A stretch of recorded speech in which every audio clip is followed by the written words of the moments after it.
Since Septimont is coming out, guys, let's give our lore content creators some love. Can be a little confusing And at let's times, let's learn what Septimont is. Let's learn some lore, guys. I feel like the lore side of Wuthering Waves needs so much more love than anybody else. Let's go ahead and give this a watch and learn about Septimont, guys, okay? Why is it not playing The now? geography There we of go. Solaris 3 can be a little confusing at times, especially because of how early we are into the game. So navigating the map can be overwhelming to say the least. For example, Ragusa and Minnesota are not actually the same place, but rather Ragusa is a city within the nation of Minnesota. Think of I had it it as backwards. similar to I how thought Ginza is one of Renacida was many the cities city in and Homa. Ragusa was But what the exactly is Septimont? the region. Ultimately, Renacida consists of 3 city-states, Ragusa, Septimont, and Lilyland. All of which we can Lilyland? expect to visit, hopefully, this year. And although Septimont's introduction may appear to be random, Septimont has not appeared out of nowhere.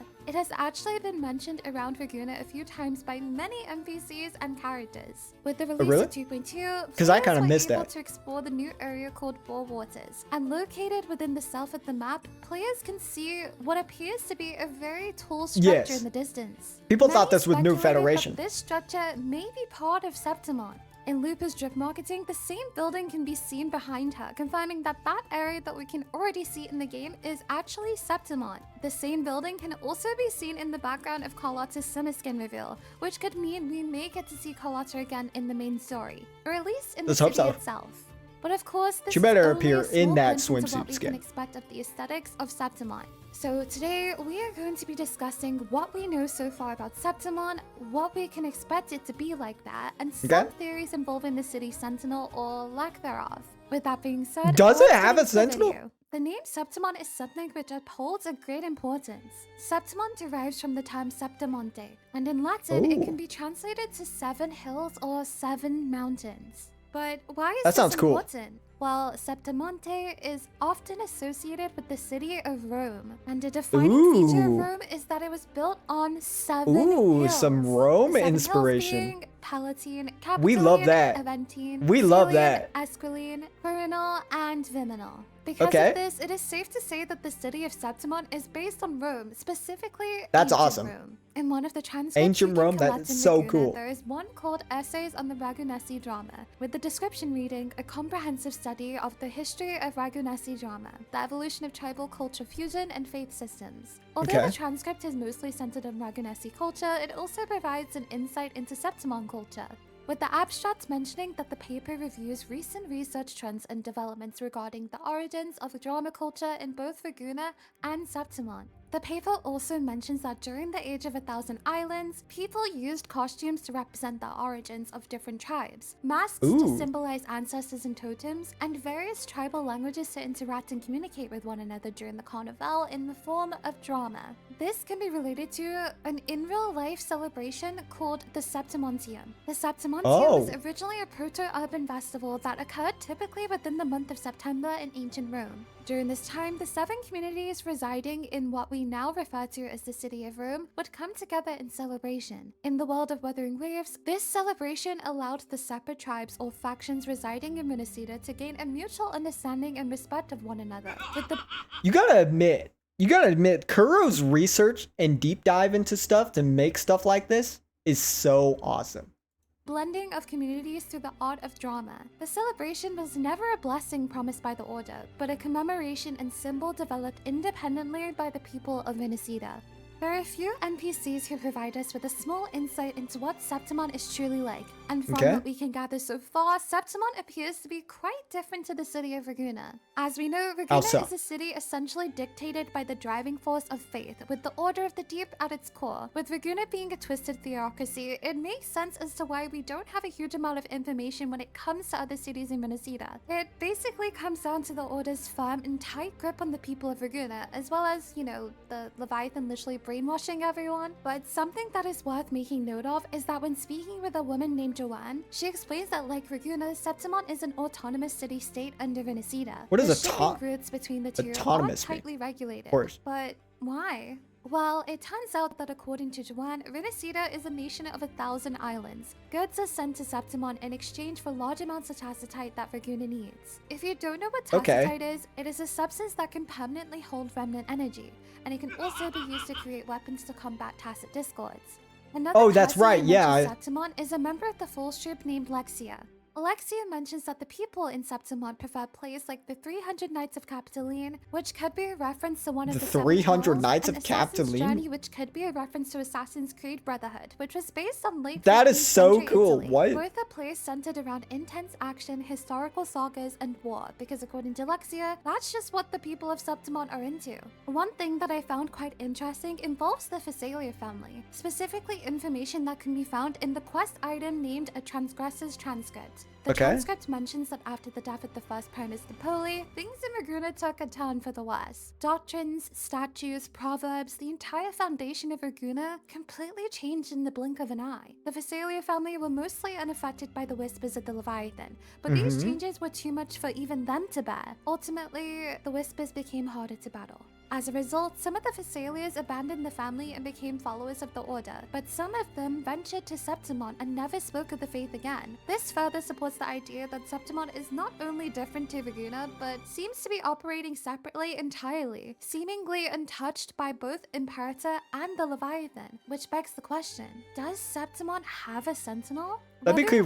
That'd be really cool if it does. 5-star loot pack. And through her drug marketing, we are provided with albeit the tiniest. Yeah, the symbol looks like a griffin. One of the biggest things that stood out was the Septimont logo. The logo appears to portray a creature Dude, with wings. if the sentinel's a griffin, that'd be the coolest thing ever. In Roman mythology, there are a few mythological creatures who have wings. The most common and notable ones being the griffin and the sphinx, both of which have the body. No, it's of gotta a be. lion. The sphinx is so lame. Depicted as a creature with The griffin body is of a so lion much and cooler. head and wings of an eagle, often associated with guarding treasure, protection, military power, and courage. That'd be Whereas so the sphinx is cool. typically depicted as having the body of a lion and the head of a woman, sometimes with wings. The Sphinx is usually associated with art, architecture, and warding off evil. Now, based on the characteristics we know of the people of Septimont already, it would make sense for the creature depicted in the logo to be that of a griffin. But is the griffin-like creature potentially Septimont's sentinel? So the thing about the Sentinels is that if I remember correctly, it got mentioned that Huang Long has multiple Sentinels as well. Zhu is just a Sentinel of Jinzhou and stuff like that. So I'm not really too sure. There's so much more that we need to learn. Or is it merely a symbol of Septimont itself? Of course, at this current moment, that is just something we don't know. However, I personally do hope that they do have a sentinel. The only problem is, if Septimont does have their very own sentinel, why didn't it help Verguna or even Imperator? Because I don't give a if Septimont has a sentinel. So let me take you back to the 1.1 story quest. During the final arc of the 1.1 story quest, Due, the Sentinel of Jinzhou, reveals that Rover was their previous master, which is where Rover acquired the famous Arbiter title from. The term Arbiter defines as a person who settles a dispute or has ultimate authority in a matter. And during the 2.2 story quest, we also see this title used by Imperator. Unlike Due, who had to ask the Rover for their permission to transfer their power to Jinji, Imperator had made a pact with Rover, and with this pact, they would be able to act freely. And because of this, they merged with the Leviathan in order to fulfill the task Rover appointed to them. This task being, what is the true nature of the Thenodian? I could literally go on for a good hour about why I personally don't trust Rover, and why I think their entire existence is hella shady. But huh? We sus in Rover? No, that's actually cool. I gotta learn why we think Rover's shady. Could you imagine we turn out evil? That would be the craziest thing ever. I'll save that for another time. What if one of the many restrictions Rover tends to place onto the Sentinels also involves the Sentinels being unable to interact with one another? And as a result, that's fair, because Cantarella asked Rover to try and get Joey's help, but one of the dialogue options was to mention that they can't leave their territory or something. Are unable to intervene with each other's duties. With Imperator, Rover had given them a task to complete, and this may be the case with the other Sentinels. And maybe, in order for each Sentinel to complete their task successfully— Wait, what if we learned that pre-amnesia Rover was evil, but new Rover is gonna find out that he was evil, or something like that? Because, like, the Rover we're playing, He's a good guy. So maybe past Rover was evil. He wasn't like super evil, but like he had evil intentions or something. They are not allowed to assist or interact with each other. Something that supports this theory is that during the 2.2 main story quest, or evil methods, you could say. Cantarella asks Rover to contact Due in hopes that they would be able to help Imperator. In this moment, the Rover has 3 options to respond with. 1. A sentinel cannot leave its commissioned region. 2. Due leaving Jinzo would be a betrayal of its duty. And 3. Due is still in the middle of recovery. So maybe if Septimont does have a sentinel, it may have not been able to intervene with Imperator's duty. That's crazy though. Something that kind of disproves this theory is that surely if there were another sentinel in that kind of just gives Thernodians the upper hand, right? Because Thernodians can do whatever, right? Like Thernodians aren't refined to one place, right? Are they? Do we know that? Or can they just be anywhere? Evil Rover impregnated Shorekeeper and gave birth to Ling Yang. Bro, how does that make any sort of sense, dude? What? Yeah, and past Rover got killed by Calcharo. Minnesota, the in-game information would not reference Imperator as the sole sentinel of the nation. The only other nation we know that is confirmed to have several sentinels is Huanglong, where it is said that all of the sentinels were once one being. However, all the sentinels were once one being? Wait, did she confirm that or did it say that was like said? Huanglong, where it is said that only other nation we know that is confirmed to have several sentinels is Huanglong. Yeah. Where it is said that all of the sentinels were once one being. However, they were split apart into 7 sentinels, with each guarding a city of the nation of Huanglong. But then did Rover just like punch them and separate them up like a Lego set or some shit? Again, I guess it could be possible that this could be the case for Venezuela. Only time can tell. Well, I feel like it would make sense, right? We've reached the end of our time together today. Please feel free to let me know in the comments your personal thoughts and theories on what we discussed today. And as always, make sure to leave a like if you enjoyed this video and subscribe if you haven't already. I will see you in the next one, guys. Take care. Oh shit, I'm sorry. Bye. No, that is actually cool. So let's just I think I'm 85%. I 85% believe that Septimont has its own sentinel. I think there's definitely a high chance that Septimont has its own sentinel, and if it's a griffin, that'd be really, really cool. I still want to know, like, are Thernodians, do they have the same restrictions as sentinels? Because if not, that just means Thernodians are better. Septimont is an autonomous city, and what that means is it has a degree of self-governance or independence within a larger country or state. Didn't they say Thernodian resident is a liability to Thernodian while Sentinel resident is good to Sentinel? I think something like that. Like, are you referring to how they mentioned like a Thernodian resident or like the shackles to it? Like I think Cantarella mentioned something like that. Then what is Camellia then? Why are we talking about Camellia? What is Camellia?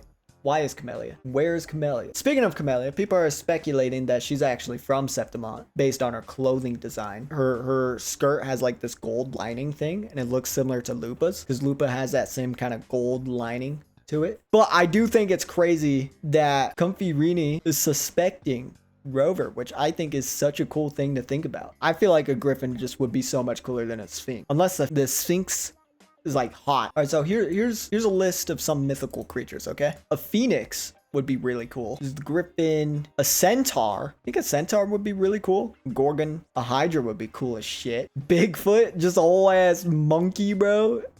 Valkyrie, that just looks like a human, bro. A basilisk, black shuck. Oh, dude, a chimera would be so cool. Fenrir, phoenix. I can definitely see a phoenix happening. Chinese dragon, yeah, we got that for Joey. Bake. Kujira, ghost whale that is accompanied by bizarre birds and unknown fish, a whole ass elephant. I feel like some of these things could be really cool. Dude, that is literally an umbrella. What the hell is that? Japan got some wild ones. Philippines has Philippines is literally just a ball of fire. That would be sick. Just a ball of fire, an orb. Okay, dude, whatever this like king cobra thing, that looks really cool. A pep, I don't know, they have a lot to work with. So yeah, but good video there, good video. I'm gonna share this so you guys can go over and like it and maybe give her a sub.